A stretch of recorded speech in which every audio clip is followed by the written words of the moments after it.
DSP நேயர்களுக்கு வணக்கம். நம்ம சேனலை சப்ஸ்கிரைப் பண்ண அனைவருக்கும் நன்றி. இதுவரை பண்ணாதவங்க உடனே சப்ஸ்கிரைப் பண்ணிடுங்க.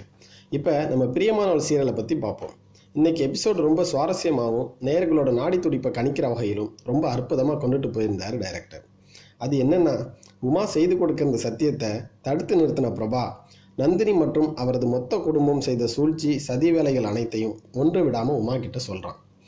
நம்மள ரொம்ப பேர் என்ன நினச்சிருப்போம், எப்படி இருந்தாலும் ஒரு பொண்ணோட வாழ்க்கையை பிரிக்கக்கூடாது, அதனால் பிரபாவை சமாதானப்படுத்தி நந்தினி கூட சேர்த்து வச்சிருவாங்கன்னு நினச்சோம். ஆனால் அதுதான் இல்லை.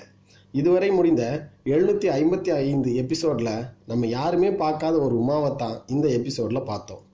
நந்தினி விவாகரத்து பண்ணுறதுல தனக்கு எந்தவித ஆட்சேபனையும் இல்லை அப்படின்னு சொன்னது மட்டும் இல்லாமல் விவாகரத்து நோட்டீஸை தானே வாங்கி நந்தினி முகத்தில் தூக்கி எறிஞ்சிட்டு பிரபாவை அழைச்சிட்டு போயிட்டாங்க. இது ஒரு பக்கம் இருக்க, உயிருக்கு போராடிக்கிட்டு இருக்கிற சுப்புவின் கதையை ஒரே தடியாக முடிக்க ராம் மாறுவேஷத்தில் ஹாஸ்பிட்டலுக்கு வரான்.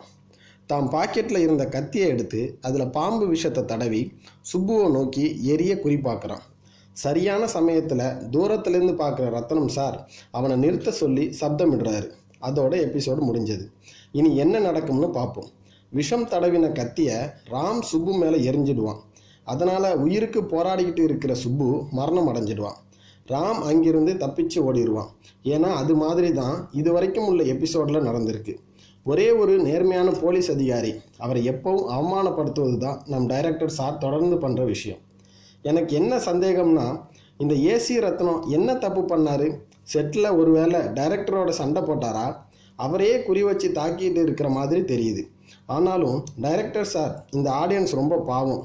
இந்த கொலை, சதி, விவாகரத்து, கோர்ட்டு இதெல்லாம் கொஞ்சம் ஓரங்கட்டி வச்சுட்டு இனிமேலாவது உமா குடும்பம் ஒன்று சேர்வது, அவங்க தொழிலில் முன்னேற்றம் அடைகிறது, குறிப்பாக இசைக்கும் பிரபாவுக்கும் திருமண ஏற்பாடு, இப்படி கதையை கொண்டுட்டு போங்க. நீங்கள் நல்லா இருப்பீங்க. என்ன நேயர்களே, நீங்கள் மனசில் நினச்சது ஓரளவுக்கு டைரக்டர் சார்கிட்ட சொல்லிட்டேன். சந்தோஷம் தானே? இந்த வீடியோ உங்களுக்கு பிடிச்சிருந்தா லைக் பண்ணுங்கள். உங்களோட மேலான கருத்துக்களை கமெண்ட் பண்ணுங்கள். கீழே இருக்கிற ரெட் பட்டனை அழுத்தி மறக்காமல் நம்ம சேனலை சப்ஸ்கிரைப் பண்ணுங்கள். நன்றி, வணக்கம்.